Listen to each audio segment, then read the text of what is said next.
on the world. Great talk. So thank you, David. Thanks, David.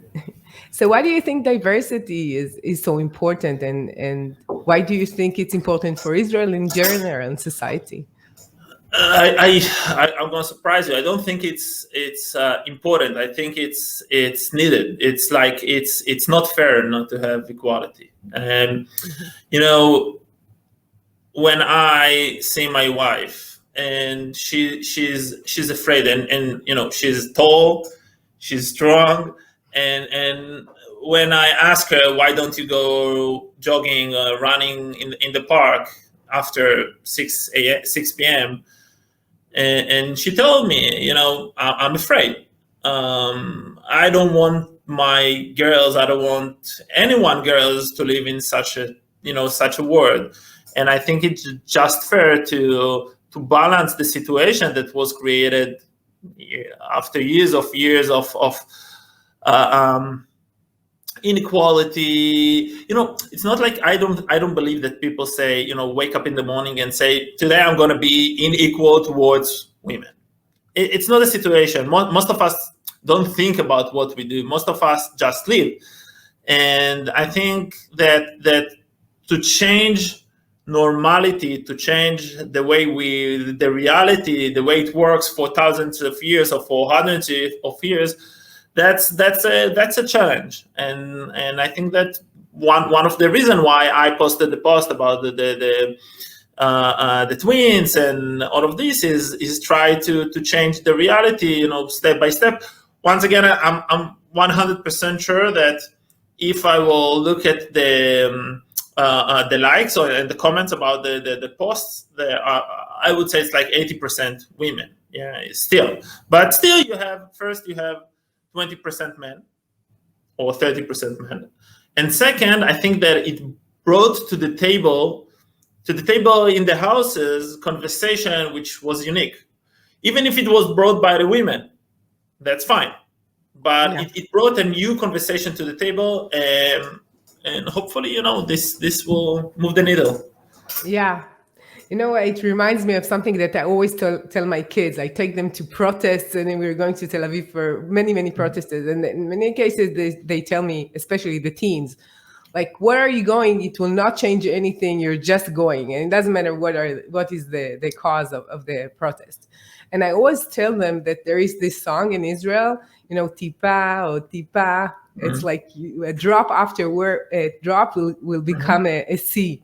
And I always think about it like we're doing really, really small steps in our environment, in our house, in our community, and further. And that's the only way bottom up to do changes. It will probably not come from the top down thing.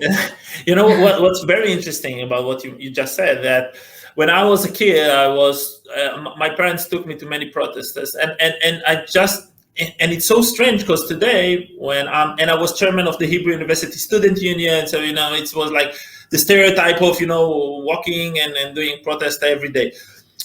And personally, I'm not that guy that shouts and hold signs. It's not me, and I found my unique way how to change the world. And social entrepreneurship, where you're measured by execution skills and making things happen and fundraising and putting together people. I found that as a much more efficient way for me to try to change the world. Yeah, of course. So when we're talking about what you're doing with the girls in Sabbat, it's a leadership program. And what do you teach them? What do you think is important for their lives and for success for themselves?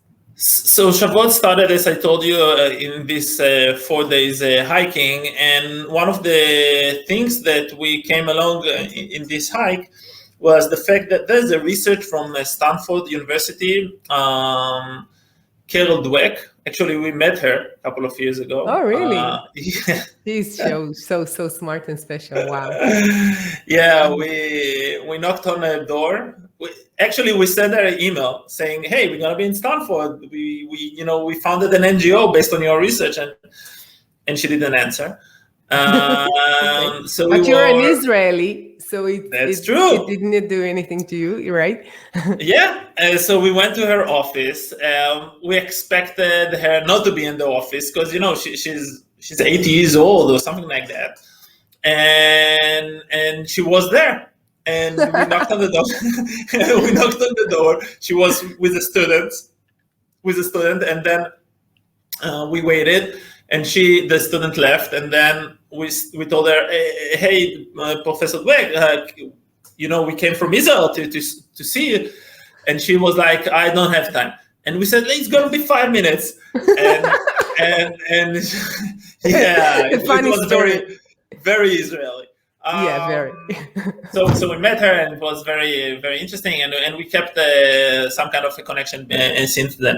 Anyway, so Just tell me, Carol Dweck, what did she think about what you said about the she nonprofit? first of all, I think she's Jew. I am quite sure. So she had a kind of connection to Israel. She liked it very much. I think as a academic person, a researcher, there's one thing that you write books and you write reports and and when someone takes it and makes it into an actual thing, I think it's a very interesting thing to see. So she really liked it. So basically, going back to the initial story,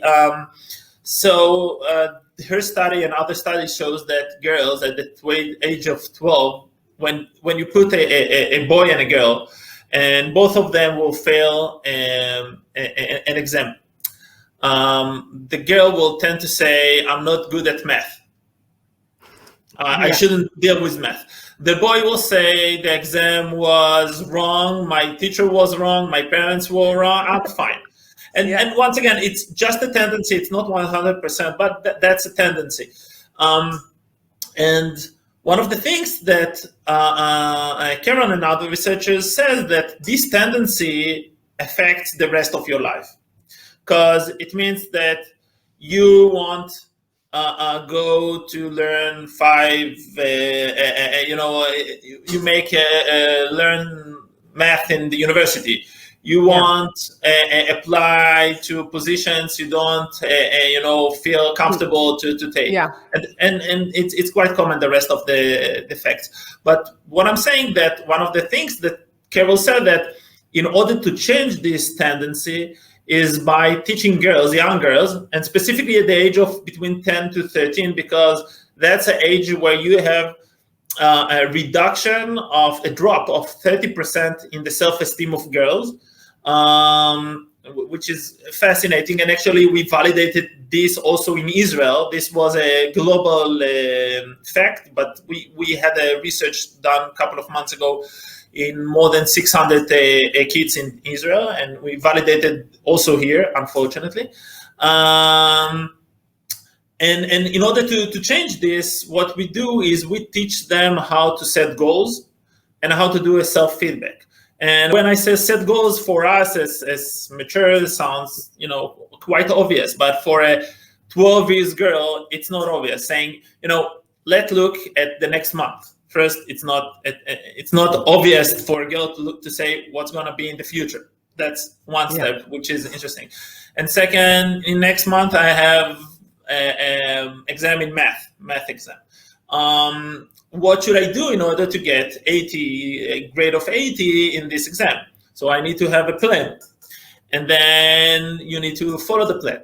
And when you get to the exam and you got 75, you should debrief yourself and say, okay, I got 75 not because I'm not good at math.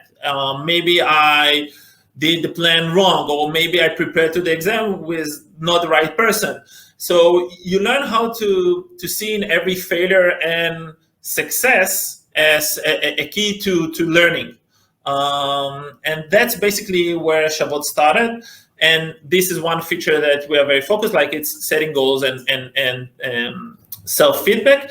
And other fields are public speaking, social networks, entrepreneurship, taking decisions, and it's all being dealt with the inspiration of inspiring women from the history. Yeah. So what you're saying is that I cannot convince myself that I'm worth, as you say, Shavot. I need to do things in order to over